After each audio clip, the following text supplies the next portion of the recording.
Okay, I'm going to go now. 3, 2, 1. Hello, everyone. Welcome to episode 2 of the Lightbringers podcast, a Guild Wars 2 podcast that happens every 2 weeks. And this is the second episode. And today we will be talking about the kind of expansion announcement that was at the end of a blog post, which is another thing that we're going to be discussing as well. I have 4 awesome and amazing guests who I got on last minute because I wasn't actually going to have a show this week, but I am going to have a show. These guests are BirdofChess, Boots, or World of Enders, in case you don't know him as Boots, and AngryZorric, and are on Twitch or YouTube and various other places. And we're going to see their faces. If you can see their faces on Twitch or YouTube, and if you're on audio, listen to this Spotify, iTunes, or anywhere else, obviously there will be a link to the VOD so you can come and see our faces. But otherwise, hello and welcome to the show, and I hope you're all very, very well. First of all, I'm going to introduce people. BirdofChess, hello, how are you? Are you good? Hello, yes, good. Surviving social distancing. Relishing it, thriving in it, one might say. Relishing it. Wow. Yes. Amazing. So BirdofChess, what do you do? Where do you do it? What are you a Twitch streamer? Are you on YouTube? What do you do? Hello. Yes, I am. So I am a full-time content creator and Twitch broadcaster, also an ArenaNet partner. I've met Jeb a couple times now, which is really exciting. Always been really fun. Great to see you. And you can catch me usually 5 days a week on Twitch. I'm a big community-focused broadcaster that does variety MMO. We do all kinds of MMOs, but we focus mostly on Guild Wars 2 and Final Fantasy 14. So most days you can find us laughing, chatting, playing a variety of content from casual to hardcore, and building community bonds as we go. And we also do a lot of off-stream stuff too. So we run some guilds, some free companies, and help people learn how to raid or get into the games that we love. Cool. Okay. And that's kind of like Eastern US time-ish, or Mountain, or whatever. Midwest, and I'm in Chicago. Oh, that's so Midwest. Okay. We do have a lot of fam in Europe, though. So there's a pretty wide range of people all over. Okay. Cool. Awesome. And awesome to have you. Yes. I met BirdofChess a few times. X West last time. That's right. Awesomeness. And is a partner with ArenaNet. I think actually we all are, right? Maybe some kind of form. Yeah, I think so. Yes, we are indeed. That's right. So without further ado, Boots, how you doing? What do you do? Where do you do it? Where do you like to shop? I don't know. I mean that's not an important Amazon question. Sometimes. So you can find me on YouTube at World of Enders. Do build videos, other videos, basically Guild Wars 2 Varia, and stuff with Wooden Potatoes sometimes on his channel. And I mean, you could have caught me on Tea Time yesterday. Yeah, sure. Other than that, mostly YouTube. Cool, awesome, good to have you as well. Met Boots in person a fair few years ago. Doesn't look a day older. Looks as handsome as ever. Look at that. Yeah. Thanks, mate. That's what happens when you don't have hair. You just don't go grey. I know, it's great. Yeah. You reach a plateau. Yeah, no, that's it. And then, one day it's all down there. It's gone. Done. Yeah.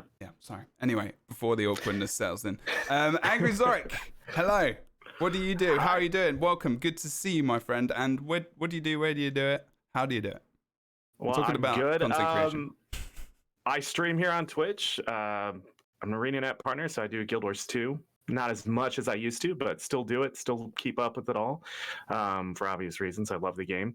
But I'm just a variety streamer. I stream retro all the way to newer stuff and do it Monday through Friday, 12 p.m. Central Standard Time, or as streamer time is, maybe later. Yeah. And like 30 that's minutes, yeah. That's true. Yeah, that's mostly where you can find me. Yeah. Sweet ass. Well, welcome. Great to have you. I haven't met Zorric yet, but I will one day. One day. So he's right there. Well, I mean, I met him, like, talking to him. I mean, in person. I know this is now the standard of how we might be living for a little bit of time. So actually, in the future, this could be classed as meeting someone. To be fair, And also just a quick message as well. I know that at the moment, this will go out live during the whole corona, the whole virus thing. I hope you are very well wherever you are in the world and that you're okay. And, if you are needing to talk to someone or you want to, go into a place where you want to have some kind of voice in the background, all four of us do some kind of content where we can, be that person or have a community where you can be involved with those people. So I would very much say that if you are feeling lonely and you're in that place where you're kind of situated at home, not really many people around, it's completely different, get yourself into a channel on Twitch, go somewhere, listen to a podcast, do something like that, because it will help you massively. So that is just a little bit of a, announcement, because I think it's kind of an important thing to talk about and actually think about as well. And wash your hands, as the chat is currently saying. Absolutely. If you don't, just learn how to wash your hands, because apparently we need to be told this. So, my God, what a bloody week. We have content coming up very soon as well for Guild Wars 2. And I just want to ask this as well, because this is a very interesting point. I mean, it was, and I'm just going to look this up, Guild Wars 2 on Twitter. The reason, so what this podcast is about basically is about the fact that there was an expansion announced. Yeah. Which, for one, I mean, I'm just going to ask you guys this blatantly. Like, BirdofChess, is this unexpected? Is this like, what? This, okay. I was surprised. No, I'm actually not surprised that we have an expansion coming. Mm-hmm. I think I was always one of those people who, the moment we had the reveal for season 5, I'm sitting there going, they wouldn't do this if, unless we were learning that the new seasons were going to be expansions in some way. And when that didn't turn out to be the case, I was going, they have to be building momentum for something else on the horizon. And I had my own suspicions, but of course, everybody's thinking differently. And since we didn't really have solid news, nobody really knew what to expect. So I think more than anything, I was just shocked that they announced it in this blog post. And I had no idea that it was coming. I was live and somebody just they announced a new expansion. And I was like, what? Like, went and searched as fast as I could. So I'm not too surprised that we have one coming. I am just a little surprised that we got this even tidbit, this teaser, before the official news, like big announcement comes out. Okay, so I read the first half, the first 2 sections, because they were PvP oriented. I went onto Twitter and I tweeted and I was like, whoa, PvP stuff and all this. I didn't even talk about the expansion. I was like, no one cares about the new X-Pack. Someone messaged me, I think it was Reader probably, and I was like, someone, and it was just like he missed kind of a key point from this blog post. I was like, oh, expansion, right? That's quite an important thing.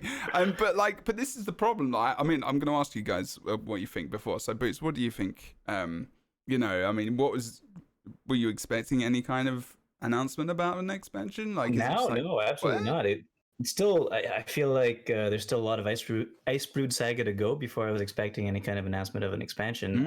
So having it this early kind of points to maybe they're a little bit disappointed with how Ice Brood Saga is going to the people. Like, maybe people aren't jumping towards it as much as they hoped they would, and they need something else to get people excited, and this is definitely what they did.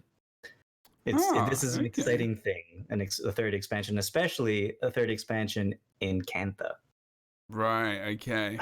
Yeah. Okay. There is a lot of talk about that and why, which we can get to kind of later. Okay. Interesting side of that as well. AngryZorric, how did you feel like when you kind of saw that? Was it a massive surprise? Was it like, oh?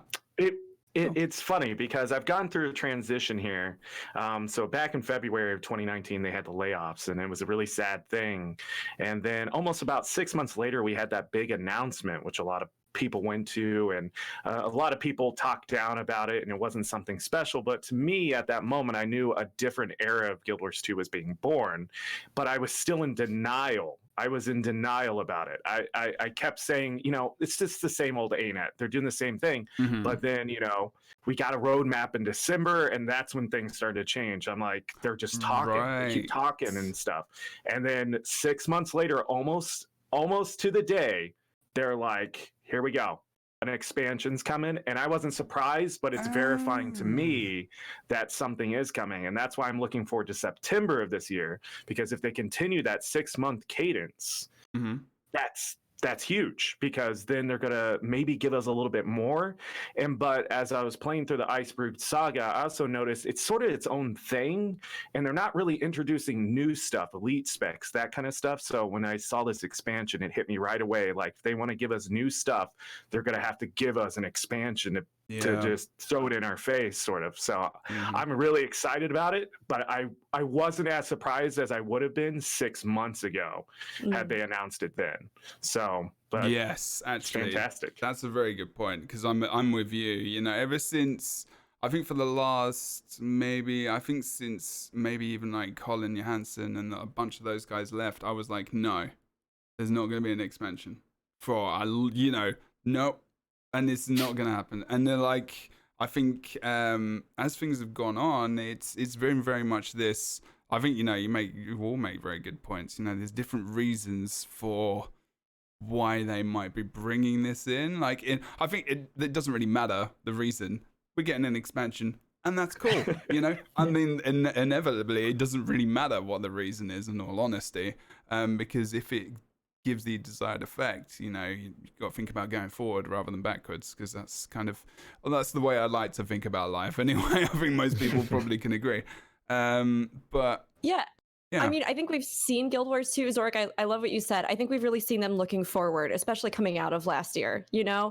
That was a huge thing. And Guild Wars 2/ArenaNet was not the only game at the time that was affected by those like industry-wide layoffs. And that's that's a huge blow. You're losing essential parts of your teams. Everybody's trying to figure out how they're going to rebalance and keep moving forward. And I definitely felt like we were getting, even if at the time it seemed a little bit cloaked or sparse on details with the Living Season 5 reveal, I do feel like we were getting this kind of announcement that things were going to be different moving forward, and people sensed that. And I think that's why people were kind of like, I'm confused as to why I sense this, but I don't have any details about what that entails. But seen so many good things. I mean, one of the big issues for a long time was communication, and we have these clear roadmaps now. We're getting more information than ever. We're getting these really thorough blog posts. We have this increased pace between the episodes, and now we have supplemental story stuff in between the actual episodes themselves. It's really exciting to me, because I think we are seeing the team not only come back, but also like really take the game forward and move forward with that momentum. So for me, the expansion announcement felt more like that, like a hand reaching out to the players saying, hey, look, we don't want to keep you in the dark. We don't want this to be a surprise in the future, like our past expansions have been. We want you to know that there's a future for the game, and we are working really hard on it, Yeah. And I think everybody's excited about that, including the devs. Yeah. Well, there was I couldn't believe the number of tweets from the devs themselves about it too.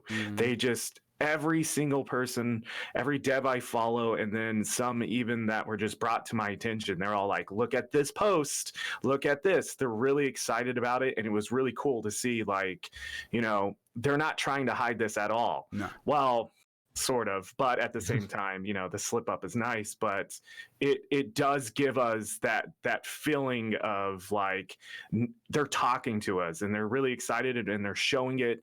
And it's sort of been like this dark era of Guild Wars 2 for so long that now it's just like we're out of this, we're moving on here, we're breaking out of this cave. Yeah, I think BirdofChess definitely nailed it. They're trying to show people that there is a future in Guild Wars 2, because we were kind of in the weeds for a little while, and now we know there's something to look forward to, at least if you're not already looking forward to the rest of Icebrood Saga. In the weeds. In the weeds, like, that's not a bad way of putting it, because you can get out. It's just how you do kind of pull yourself out of that area. And I think no matter how positive you want to be, like, I mean, I think we can all say that us four are fairly positive in terms of even if there is negatives about there are. I think MMORPGs are difficult because they're always going to have they're a live service game. Through the life of something, there's always going to be dips and peaks and troughs, and that's just kind of the way it is, especially with MMOs. And I think like Brad just said, and like you guys have been saying with the layoffs we had, with the, you know, with the ever-changing top of the, you know, mountain, you know, Mike Z stuff, which we're going to talk about later. You know, I mean, obviously, you know, Colin Johansson, and we've got, you know, obviously the big man himself leaving back last year, and then the layoffs, and now people being rehired. So it's like the people who were laid off and maybe who left, you know, on their own accord, you know, there's been people that are returning there as well. So I feel like almost to a degree they're trying to reform into this ArenaNet that maybe they know where they're going. Like they haven't known where they're going. Obviously NCSoft have you know, they have their definition of where they want them to go in terms of what they need to produce and everything else, and they're under kind of that umbrella. And obviously they had to, like last year, drop some of those side projects they were doing and everything else. But, you know, that's a lot of stuff I think it's actually quite commendable that they can come together and, like, literally almost just over a year later, here's an expansion. Like, there's going to be an expansion, guys.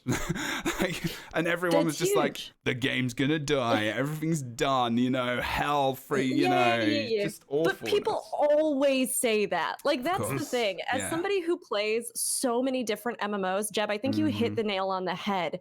MMOs are different than other games. The thing that makes them unique is that it is not just a single release that then might be supplemented with DLC, right? This is an ongoing, living, breathing game that can span, I mean, God, look at how long WoW has been running. It can span so many years. And it also has this sort of competition against its own market that a lot of other, you know, game genres may not have, other than like the snapshot of the years they were released, right? Because the idea is that they're always vying for that pool. Like, we're going to draw MMO players in, we're going to get new players into this game, and we have to hold our own and offer something different on a market that has these other ongoing games of the same type.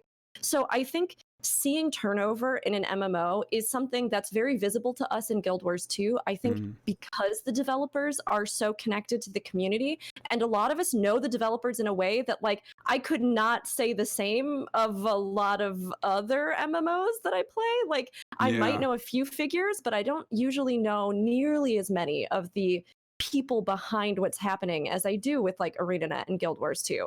So that turnover is going to happen. People move on, they change, projects change. But I think the game has always kept what it does in a unique and interesting way at its core. And I'm just pumped to see them actually get to develop that more this upcoming year. And I feel like they're really hitting their stride narratively. Icebird Saga, whatever anybody wants to say about it, I love the flair. I love the writing. I love the details we're getting. It feels fresh, it feels different, and it also realizes a lot of side character arcs that maybe have been put off for a long time that I'm really enjoying.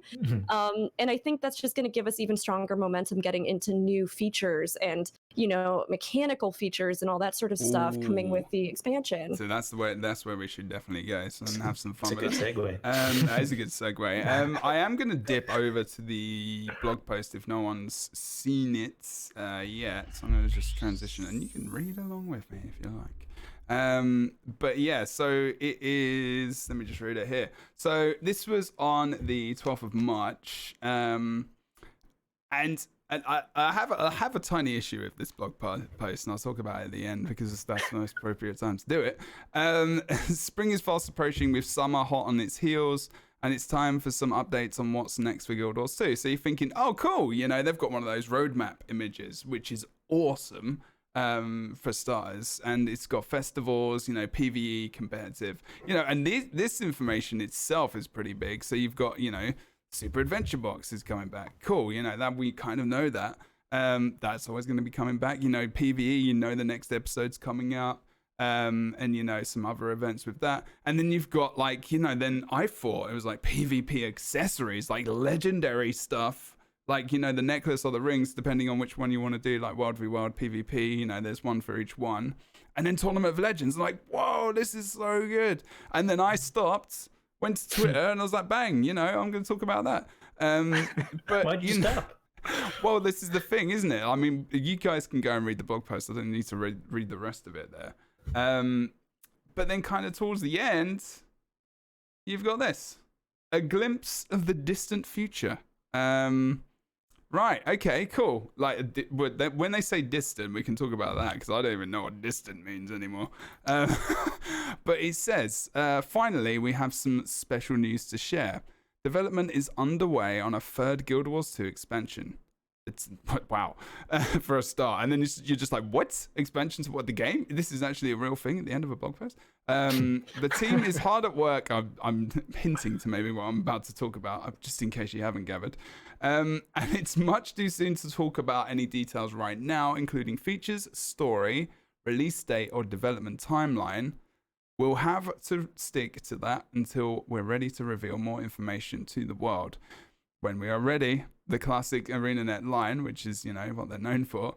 Thank you for your patience and support. We'd like to leave you with a piece of early concept art so that you can dream along with us about where we're headed. And everyone's thinking Camphor, right? Or are they thinking Camphor, or are they knowing Camphor right now? It's verified, because that picture, it was changed. The title for it everywhere else has been changed except on that blog post. And it does say Xingzhe. So it's definitely that's northern Xingzhe. It's a different Xingzhe. It's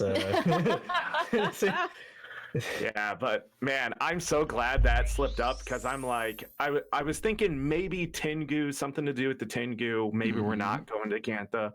But then as soon as somebody pulled that out of the image, I'm like, well, you guys missed one. So I don't think they were trying to be very unclear about this. Yeah, I mean, visually, I think we can all say Das Cantha. If you just look at it, whether or not it's a part of Cantha we have explicitly set foot in Guild Wars 1, but I think it does carry these connotations with it that, yeah, we'll probably see some things coming back that make up that iconic landscape. Okay. Yeah, looking forward to it. And there is a lot. I mean, I think that's very exciting. I mean, just for anyone, and not necessarily because I didn't know what the image was of at first, because I played Guild Wars 1 and I've got to a point, but I haven't got to points where I know all the things, and so I'm like, cool. But I was more concentrating on the the text as well at the time, and I think the biggest thing for me was that I'm really happy that they announced this, and this is really awesome. But why at the end? I'm waiting for the butt. There it is. Why at the end of the blog post? I was just like, this is like a massive thing. There could have just been like a tiny teaser trailer, a tiny something. Well, I don't think they're ready for a teaser trailer. Or maybe they're not. I mean, that's the thing, right? But is it important they did this now? Is there a reason why they did this now? I'm just wondering if anyone had a thought about that specifically. It's the 6-month cadence. They keep bringing us something every 6 months, and I really feel like this is a ANET playbook move right here. The coach is making the call, and I think what it is just like when they announced they were working on Guild Wars 2 years before they actually gave us anything. This is just saying, we are working on this. Be prepared. Everything we're giving to you is going to build to this expansion. And I think every 6 months we're going to get something again. It just fits so well in their cadence and their timeline and how they're releasing things.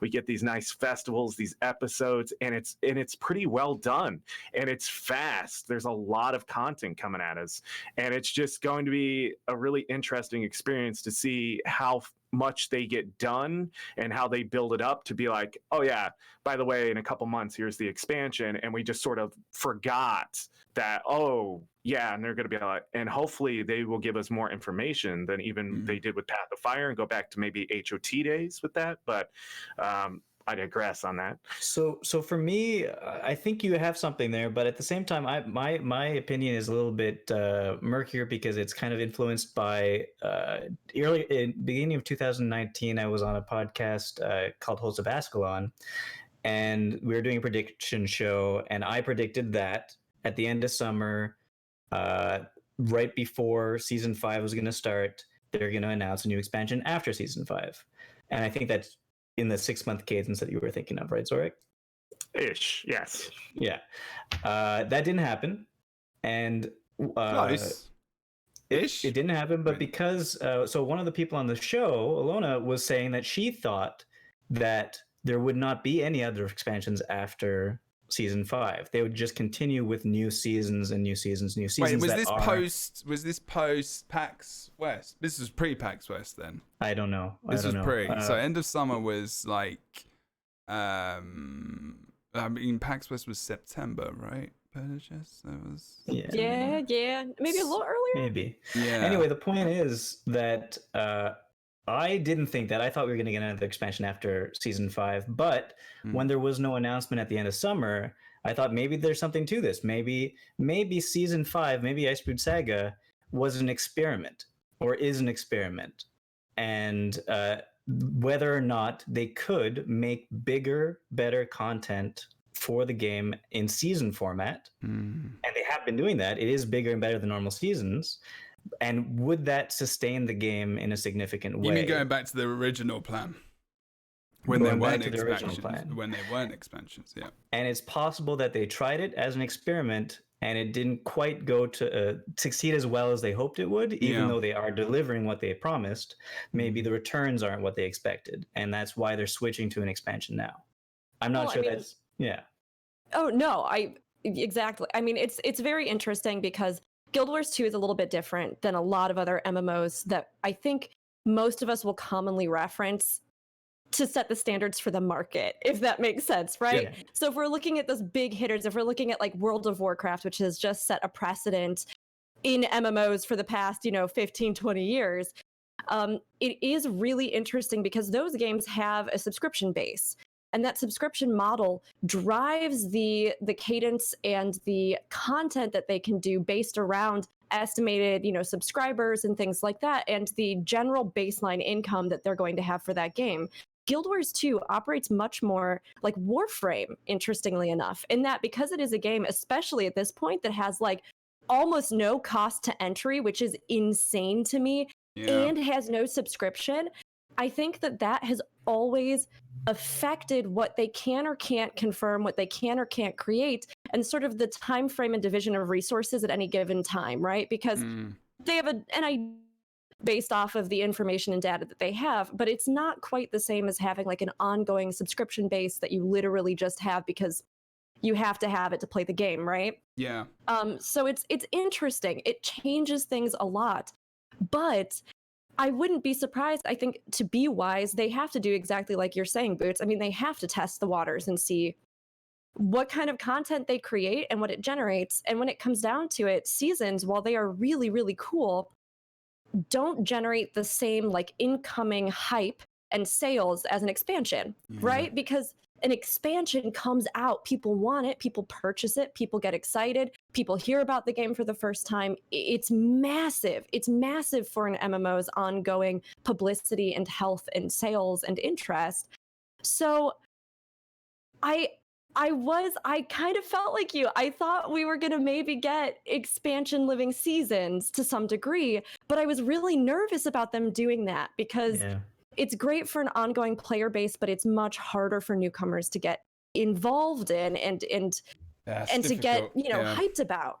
I mean, and maybe, they're kind of doing that with the Visions of the Past, and they're bringing in, the past kind of episodes and stuff like that. They're trying to look at this stuff and thinking about that a little bit more. And at least you've got this episodic kind of content that people can go through, but going through the game now is a completely different experience to what it would have been at launch. And I think this is just a problem that everyone's having. There's no one solved this yet. No one has. Elder Scrolls has this issue. They put you bang into the latest expansion. Not Warframe is just like you jump in there. There's so much to do. World of Warcraft, everything there. They boosted leveling to the point where they want you to get to the further into the end game, so you kind of with everyone else where the population is. I don't think there's any MMO that's solved this. I don't think they will for a long time. In all honesty, I think the only thing they can do is offer you that character boost, so you can get to the latest stuff, which is indicative of where the game is now. And where it is in terms of, its evolution. Because if you think about where people go into now, brand new, they're back in, 2000 pre-launch. Because obviously this stuff was built, over 10 plus years ago. So they're back in like 2009, 2010, whereas now all the tech that they're making now is all completely different. Elite specs and all these, the story and everything else. I mean, it's just like, how do you advance someone through all of that? It's just, it's unbelievable. I mean, because Guild Wars 2 is completely different from any other MMO as well, combat-wise. So you just launch them into, Heart of Thorns, and they've got to learn everything. And it's like dodging, the combat, and it's so good. And I don't want that to sound negative, because it's a positive thing, because Guild Wars 2 can be very intricate, but also very simple. And that's not a really good way of explaining anything, is it? No, you're so right, though. That's the thing. It is not hard to just get into Guild Wars 2 and push buttons and do something, right? Like, it took me probably through Heart of Thorns to realize that there could be more technique and finesse to the button pushing and weapon swapping and understanding. Wait, you got through Heart of Thorns without knowing that stuff? I did. Wow, that's amazing, actually. Especially if you did some of the events. So much, so many times. And at that point, Path of Fire was already out, but I am stubborn. And I did the same thing. I'm going to get through this. Okay, you just got the stream chat there, like in the background, just like throwing the bird emotes out. It's okay. I want to play this in order. I don't want to skip the story. I want to do everything. I want to have the real experience. Body was in the bottom of a ravine for most of Heart of Thorns, being eaten by miniature raptors. Like, that's what happened to me. But eventually, you realize that there's more to it. And then even further, when you get into like specialized modes, like PvP, world versus world, raiding. I mean, the game has this incredible flexibility to it, and all, the way that you think about your builds and your character, which is really fun. And I think that it's one of those things where I'm glad that, like with Guild Wars 2, you can skip, at a certain point to an expansion, but I think it is a fun game just to get into and mess around in and just see, like, figure it out. And obviously they're trying to prepare us a little bit for a new expansion with stuff like that's coming out this week, right, where we're even getting a little bit of a glimpse back into season 1, which I'm super excited about. Trying to sort of fill in some of those gaps. And I think we've also had a few other things like addressing new players and new player experience as well. So I'm hoping they keep building on that, because I mean, even like Final Fantasy XIV right now is overhauling their entire base game story just to make it easier for people, so there's not as many fetch quests and things, so that they can flow into it. And I think, I mean, it's not unheard of for MMOs to try and do that to increase the longevity of the game. I don't know. Guild Wars 2 only has 2 expansions that are out currently, so it's not like the game is excessively long to get through at this point, but it's all the season stuff. It's all the season stuff, and it's important that they have that bridge at the beginning, so people can understand, like, rather than just watching that mini kind of trailer, which is, what is it, the kind of mini, like, this is kind of what happened in season 1 kind of thing. Where it was actually probably one of the best seasons, in all honesty, still my favorite. Even if, they were trying a lot of new tech back then, they had the stuff with Southsun, oh God, what's it called? Cove? Yeah, Cove, when they had the literal day event where everyone logged into the game. I will never forget that. And it froze the game. But you know what? It's still, like, even though that happened, I still enjoyed the absolute hell out of it. For some, because there were so many people trying to get in. We were all on, TeamSpeak at the time, or Mumble actually, probably, and just waiting for this event. And then it's just like thousands of people like trying to get into this one place. And you're disappointed, but they were doing something that no one had really tried before. And it was precursors were dropping like candy too. Wow, I didn't know that. I mean, I did not know that. The biggest precursor rewarding event that's ever happened was back in November of 2012, and it's never happened again. And that was so quickly as well after the launch. That's amazing. I think the thing we got See, and I think the problem is as a game ages, some things sort of get away from you. And ANET from the get-go, I think the game was getting away from them because so many people were coming into a game. It wasn't like Guild Wars 1 where you had 400,000 players, and they weren't on at the same time. But here you go on launch, you have millions of players who want to play this game. And from the get-go, I don't think they had the readiness that they needed to understand that now they want content, now they want this, because they had other MMOs already out there, already giving them these things. And so as it kept going, they kept trying to reinvent the wheel. They were trying to keep up with a marketing system they just couldn't keep up with. And they just weren't in the modern age as they are now. And so as it kept snowballing one way, the next direction, the power creep came. The competitive modes got away. When they introduced elite specs and then they introduced more elite specs, it wasn't balanced. And so it just kept getting away from them. And I think that's the reason I think it sort of showed a bit of a management problem because they didn't start focusing down these things. But now we're seeing that. It's almost like they had the list since 2012 of complaints and they're just, time to check that off. Oh, balance. Let's circle that, put that right up on the top, because if we don't do that, do you think though that it's because of the nature of the beast? Like if we're the first episode of this was the fact that I'm talking about in terms of they're literally launching to potentially an MMO for the first time. Like this is the first real MMO RPG in the classical sense of the word, because Guild Wars 1 is not classified as an MMORPG, it's classified as a cooperative RPG with MMORPG elements or something like that. I can't remember the official classification or whatever it was, but they've gone from this experience of majorly instance content where the real place that people interact is PvP and Lion's Arch, or the different whatever they're called, the hubs, and then they're going into this world where the world in 2012 was seeking the MMO like we have been since, really. Like the MMO to be the next MMO or whatever it is. So everyone's going to jump on that train. You're going to get millions of people playing the game at first, and just based on the fact that it's a new MMORPG. And then you're going to see how it goes. And you've got, like you say, they've kind of learned up to now. And I think it's been like it's always been a massive learning experience, especially with all the stuff they've gone through. And where they want to take the game, I don't know. I can't imagine balancing this game. Like, I'll just be honest. As somebody who plays, as I've said, a bunch of different MMOs, I think that Guild Wars 2 by far has some of the most just expansive ways that you can customize your skill set, right? And then when you take a look at that, as far as, your weapon abilities, your offhand weapon abilities, the different specialization trees that you have for the classes, and theoretically with the new X-Pack, we're going to get even more, right?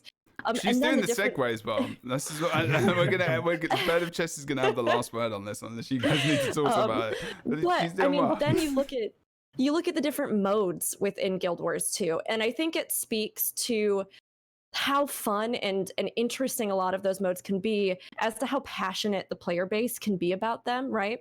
Because you're kind of faced with this conundrum where it's like, well, if we have a game that's built around the theory of being able to custom build your class and, spec yourself in a way to suit whatever challenge you're facing, it makes things like PvP a living, waking nightmare. Like, I just have to be honest, I can't imagine how hard it is to try and balance all those different abilities, classes, and everything within, like, competitive contexts. Yeah. And it leaves them with this dilemma, I think, where it's either, do we narrow down the available skills to make them more manageable, to make all classes and specs viable within this game mode, or do we constantly mess with balance where it could upend things in a way that keeps it interesting? And I think they've fought with that. And as somebody who doesn't play PvP a ton myself, I will let both of you jump in on this, absolutely. But there has been just so much talk about Guild Wars 2 with its balancing. And I think that only time and experience would get them to the point where even now they can make changes to really try to weigh everybody in. But even so, it's always, with the amount of variety we have in Guild Wars 2, going to be more flexible and more different, more diverse, I think, than a lot of other games. Is there anything you want to say? Yeah, Boots or Angry? Oh, sure. Yeah. Balance. Yeah. Obviously is always going to be an interesting discussion for Guild Wars 2. I mean, definitely one of the best things they did not too long ago was splitting PvE, World versus World, and PvP skills more than they had before. Before it was all the same, in which case like it's impossible to properly balance anything.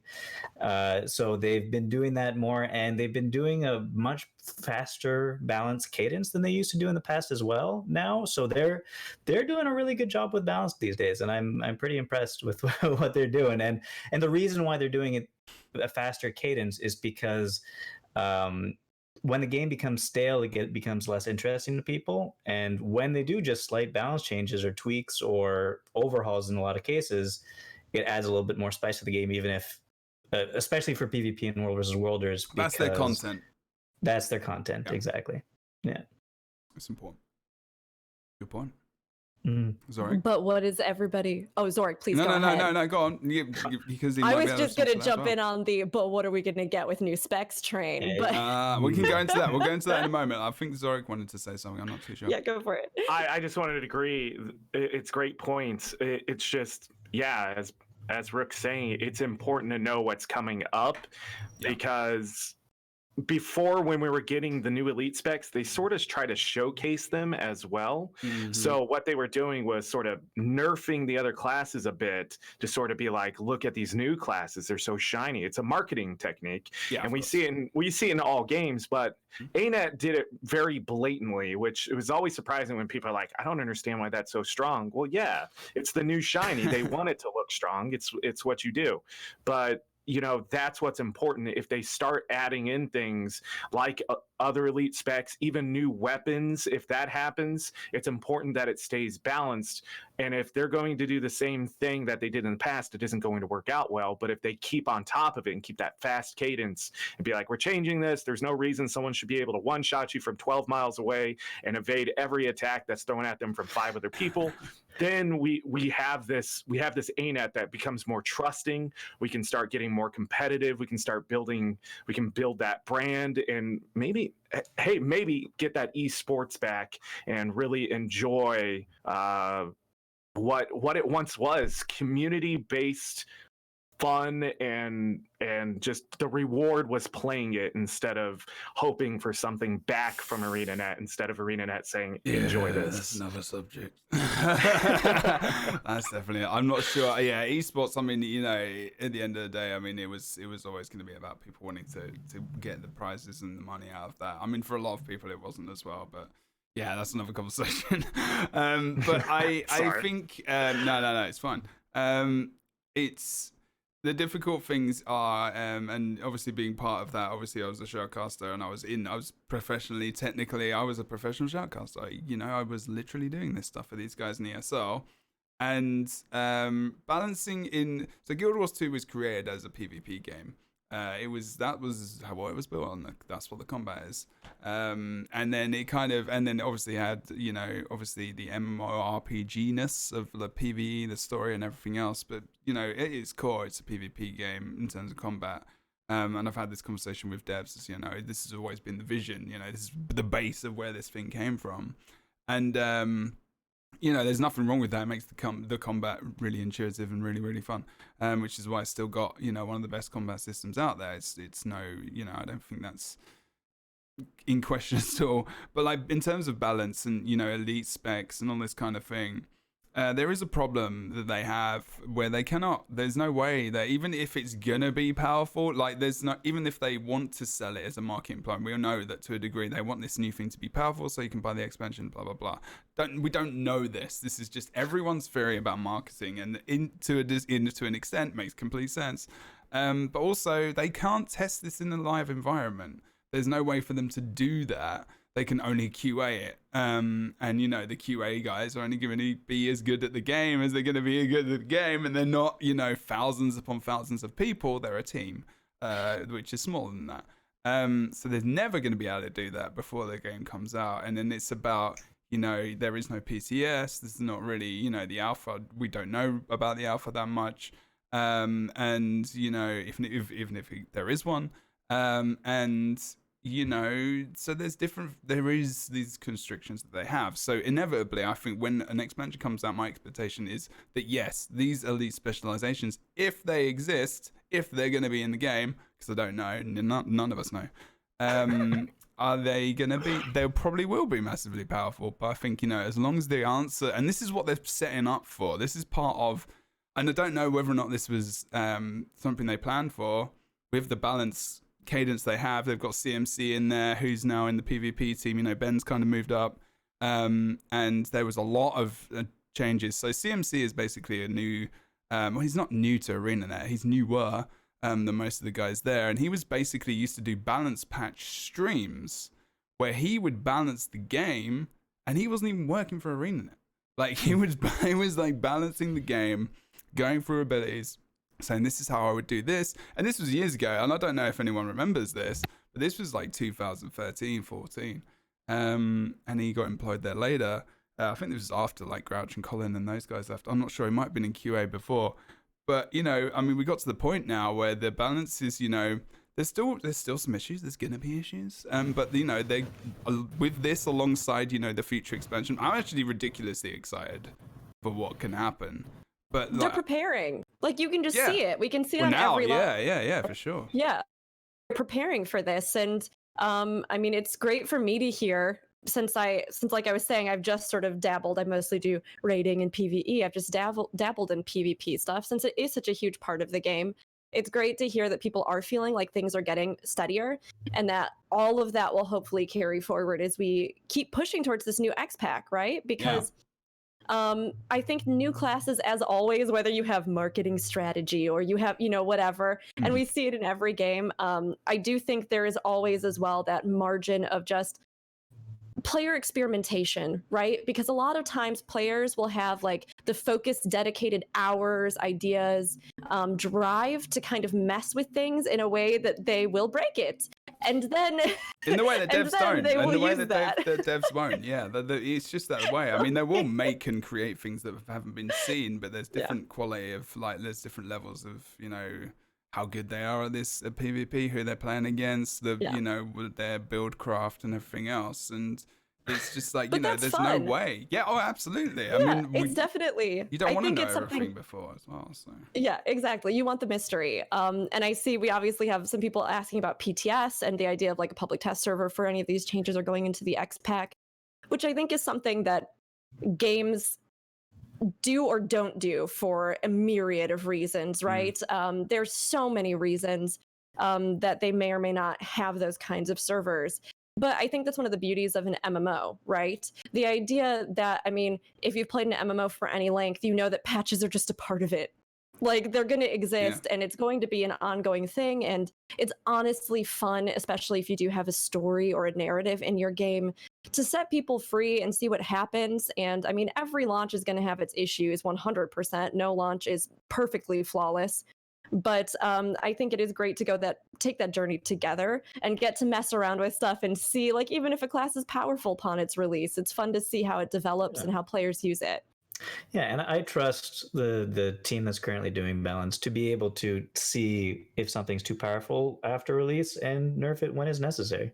Yeah. Because it's kind of fun when you pick up that new class to just destroy everything. Absolutely. Day one, that's where I'm going to be. Or what's overpowered? Okay.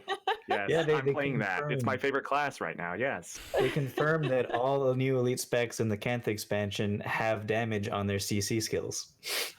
So, well, yeah, that's another thing. It's definitely worth, if you've not played Guild Wars 2 in a while, it's definitely worth going to have a look at the balance patch previously, because they're thinking about, all the, like Boots said, damage on CC skills, and I think that's actually been a massive improvement. There are still some things which haven't been touched, and I think there are reasons, and maybe reasons that they just haven't got to it yet, maybe. But I think we're going to push the conversation on, because I think there is so many. I didn't even need to write a document. I could have just written elite specializations. But and this goes hands in hand. So we've got elite specializations, and then thinking about the elite specializations, there is also thinking about the weapon, the role, and the role not only just in one mode, but in all three modes, and how that could potentially be used. And also thinking about Guild Wars 1, maybe what you would want to put in there. And it's difficult because I think we could have this conversation maybe for, a very long days.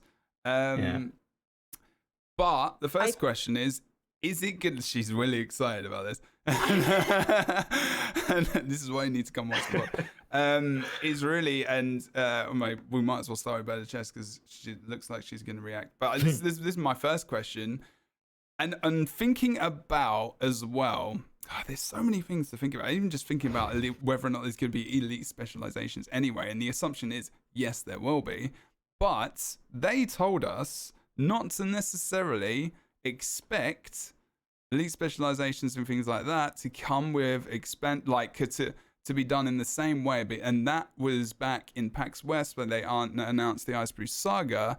And they were talking about potentially pushing towards more season-orientated combat. Did content. Did they say elite specializations though, or did they say expansion level features? It was more that kind of comment, I think. Yes. Yeah. Which we assumed was elite specializations. And for me, it was like they're going to kind of release these as we go. But I think back then they weren't expecting an expansion. They had different. Maybe. And this is where, it's worth dropping in the little bit, which I said. Disagree. You disagree? No, that's absolutely fine. Absolutely fine. But I just want to add this tiny little snippet in, which I think is the big changer, is that, I might be slapping myself on the wrist for this or whatever later, but like on Reddit and everything else, if you don't know, Mike Z is not there anymore. He has gone. And this is a major thing because since then, our assumption is he's there, he has this vision of where we're going.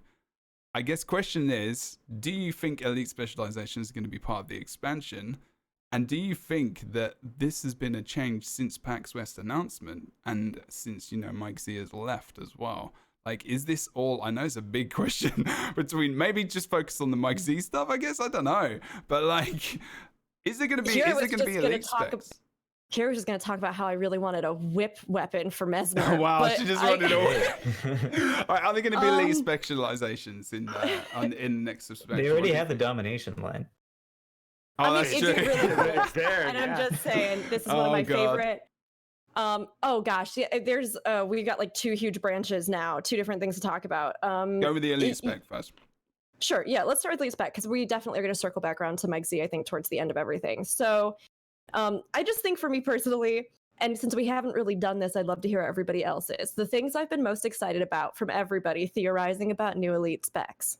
Any kind of dervish return, because dervish is my favorite. Ritualist, yes, would also be fantastic. I've heard people kind of talk about maybe a revenant spec that lets you kind of go ritualist, which would have its own really unique flair. I think that could be a lot of fun.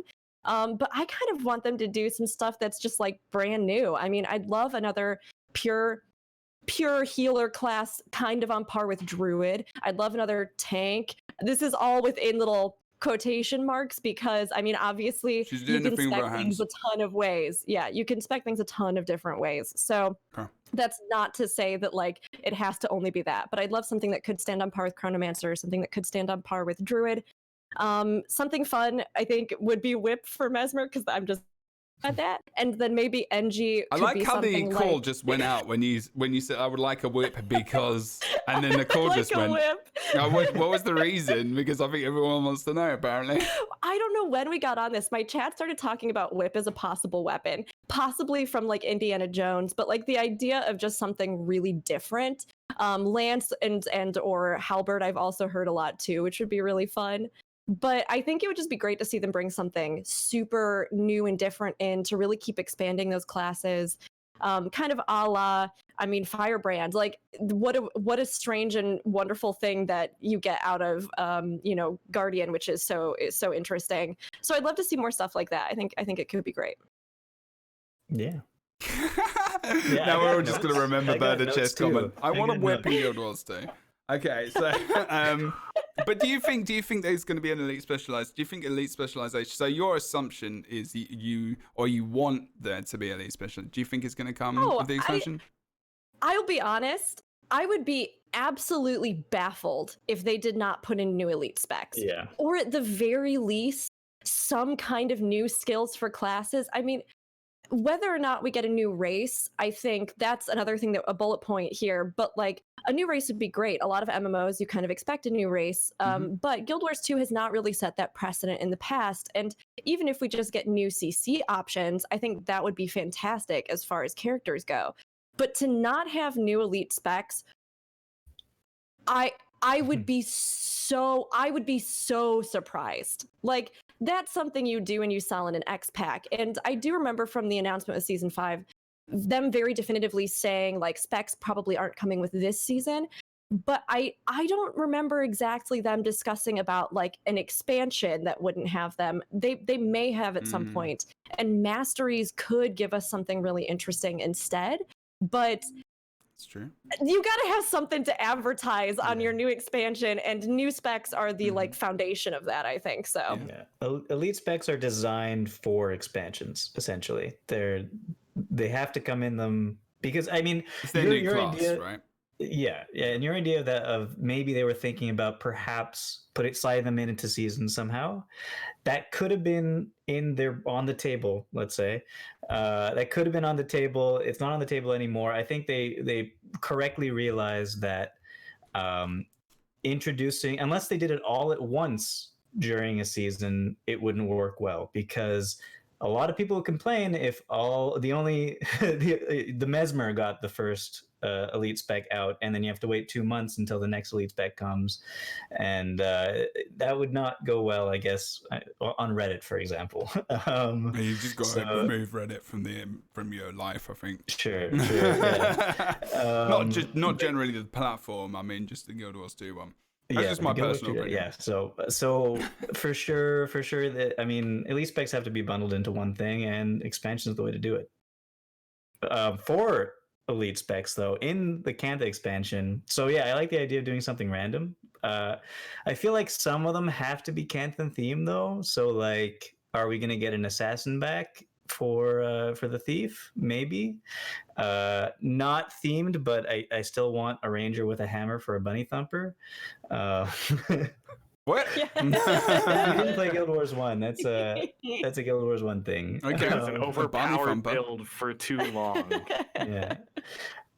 What else? I mean, you could do Ritualist, obviously. I don't know what would be the Ritualist, though, because Revenant, although it's kind of on theme, already has spirits with the Renegade, so it'd be weird for 2 elite specs to be spirit based. But maybe Necromancer, but they already have minions, so that's also kind of weird. I don't know. Like, what do you guys think would be the best Ritualist for which class would get Ritualist? Probably Guardian, right? Hey, that's really? Yeah. Because of the whole, I mean, they're very spiritual, I guess, in a kind of way. I mean, there is like, I could see it. Paladin orientated class, supportive.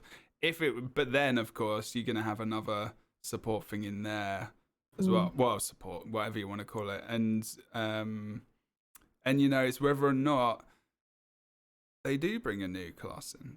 I mean, you never know. I don't think they're gonna do a new class. They have 3 of each. They have 3 of each thing now. It doesn't really make sense to add another one, especially since you've got to be a dreamer. Plus, I mean, you've got to be the specs feel like different classes, though. Exactly. It's already for me. That's the purpose. Yeah.